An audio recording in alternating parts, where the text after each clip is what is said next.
based on the untold true story. You've all been selected because we're going to need your knowledge and we're going to need your skill. They're the Monuments Men. The Nazis are taking everything, and we better get it back. It feels like a treasure hunt. That doesn't make it any less dangerous. They're not soldiers. I've never shot anyone before. But on February 7th, if Germany falls, they're to destroy everything. It's your responsibility now. They'll become heroes. We have some unfinished business. We gotta go! The Monuments Men, rated PG-13, February 7th.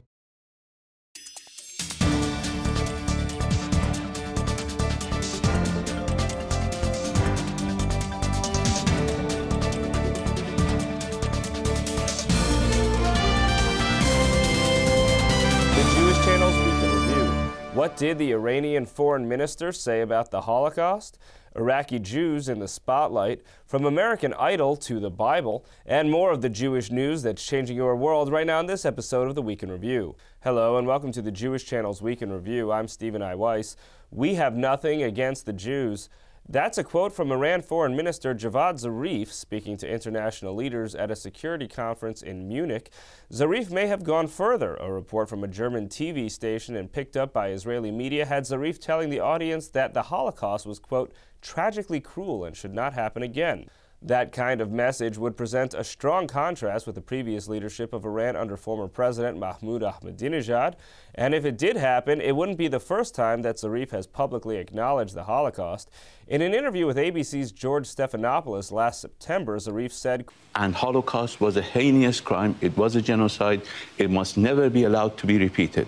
But that crime cannot be and should not be a justification to trample the rights of the Palestinian people for 60 years. Indeed, Zarif has even taken Holocaust awareness efforts to social media. During the high holiday season last year, Zarif tweeted the message, "Happy Rosh Hashanah."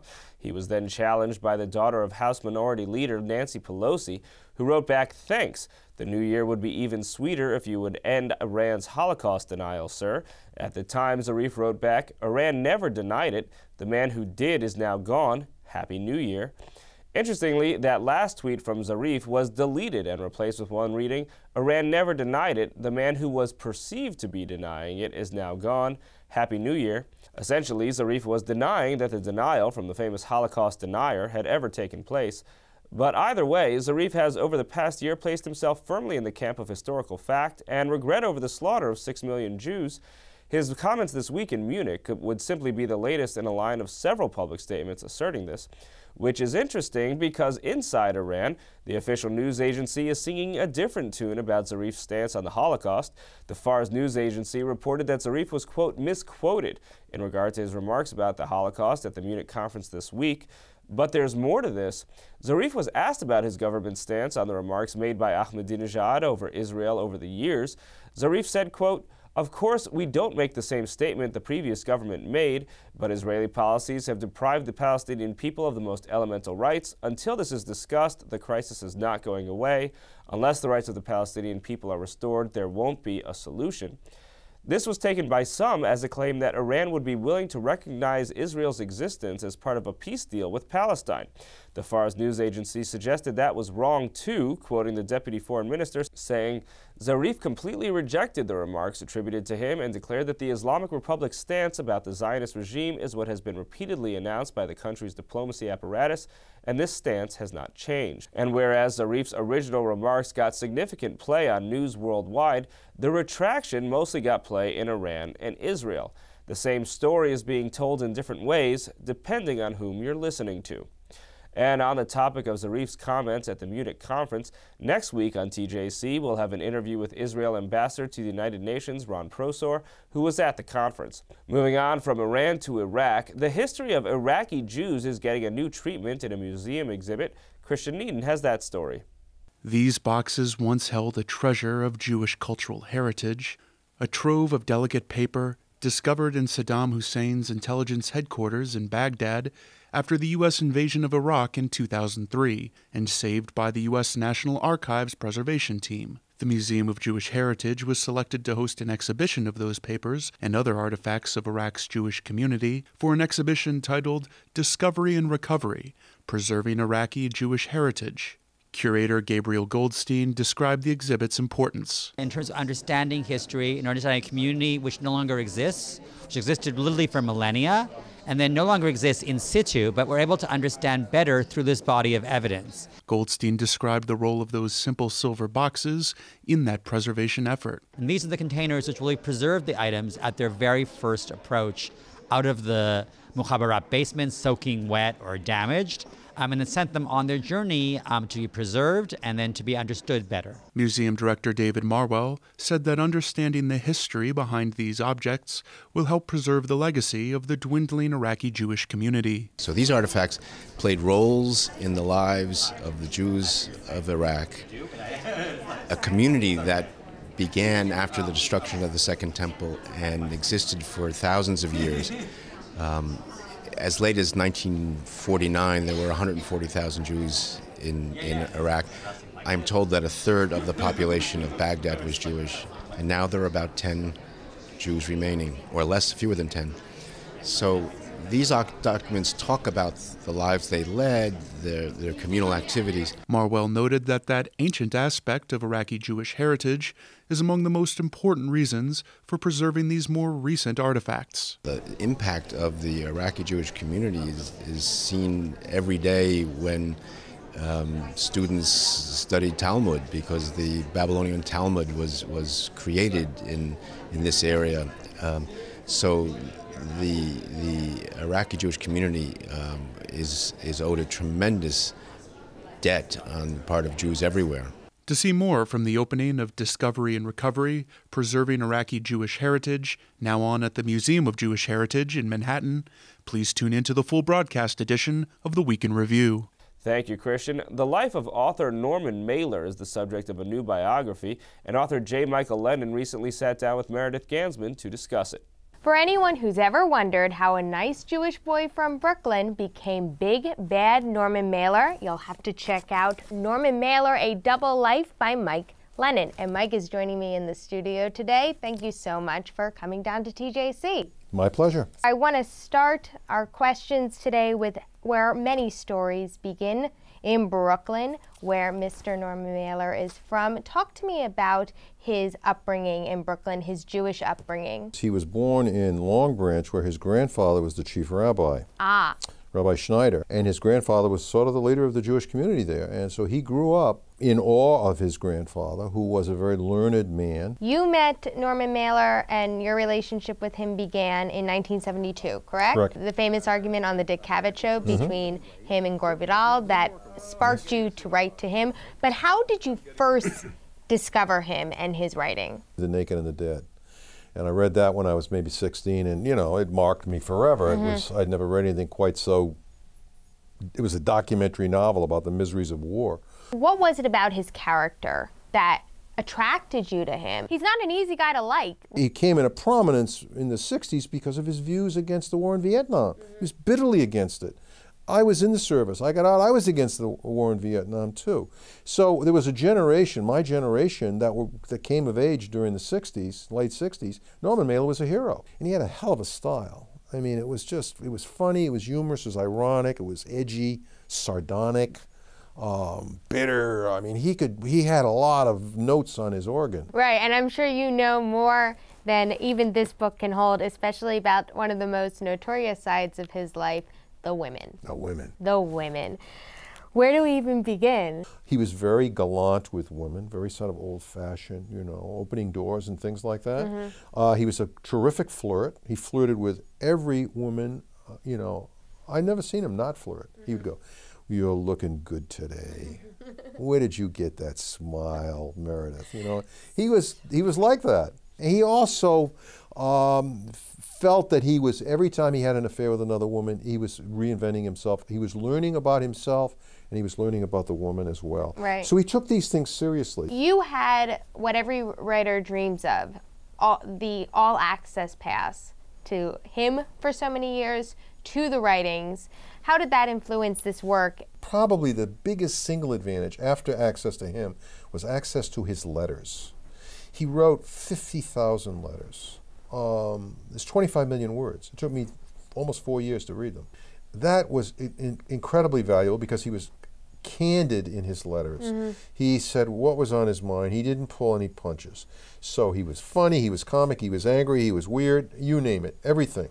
To see more from Norman Mailer, A Double Life, tune into the full broadcast version of the Week in Review. Thank you, Meredith. The Hebrew Bible is mostly filled with stories of smashing idols, but for one American Idol finalist, a retelling of the story of Samson and Delilah was in order, as Meredith Gansman reports. American Idol contestants turned Broadway veterans Diana DeGarmo and Ace Young seem to be drawn to performing in shows about one particular subject.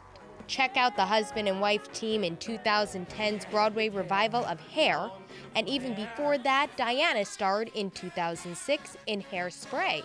And now, the list of lyrics they sing about long locks is growing longer, as they prepare to release a concept recording of the new musical Samson and Delilah, A Love Story. At a sound check before a release concert at 54 Below, Young, who plays Samson, explains why the biblical couple's love story is ripe for the Broadway stage. It's a love story that stood the test of time.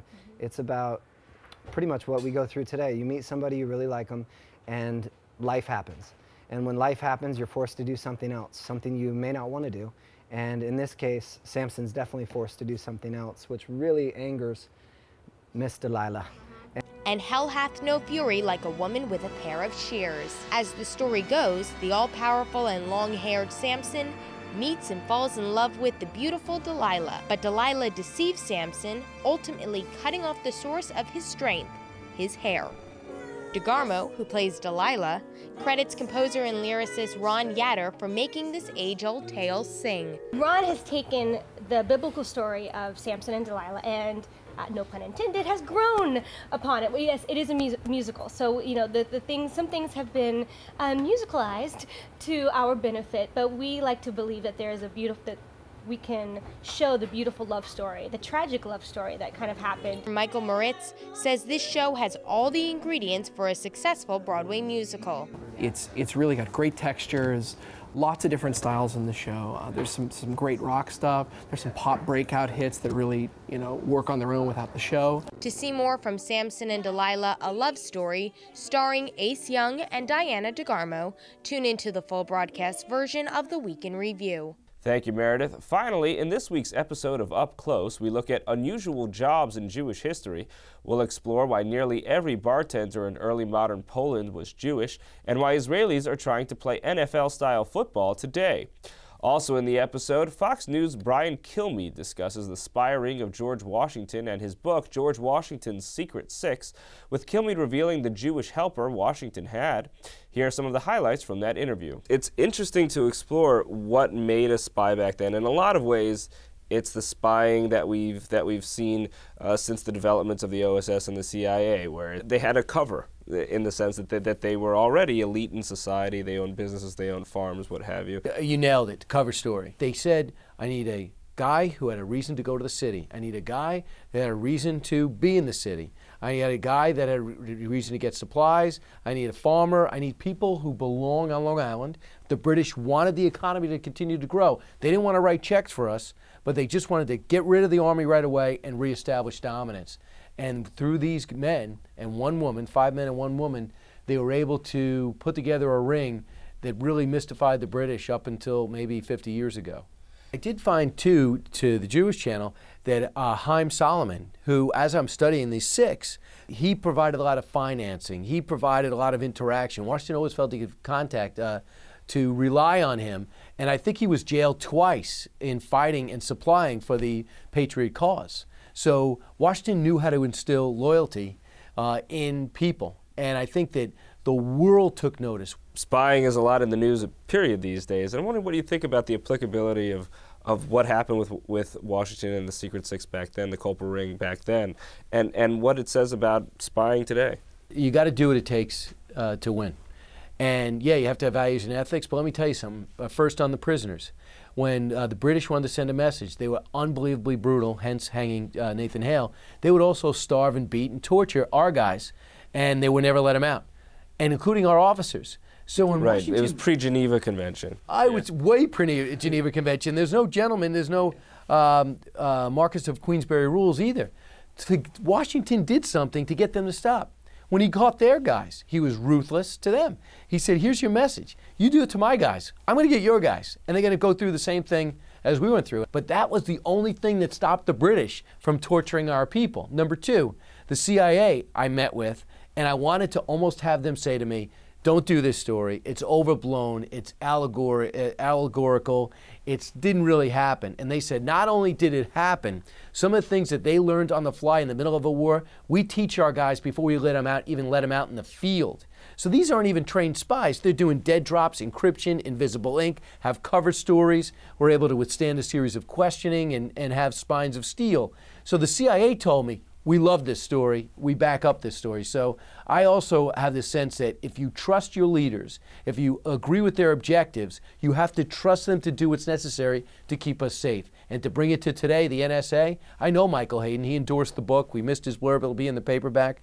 I know, I've met General Alexander. I know the people involved in putting this together. And I understand when a Rand Paul gets up and says, I worry about the next leader who I can't trust, because a lot of people trusted Bush, they don't trust Obama. A lot of people love Obama, they don't trust Bush. But you have to have a fundamental trust in our leaders separate from party, and I do. You can see the full episode of Up Close on the Jewish Channel on cable, or listen to the audio as a podcast available on iTunes and all podcast players.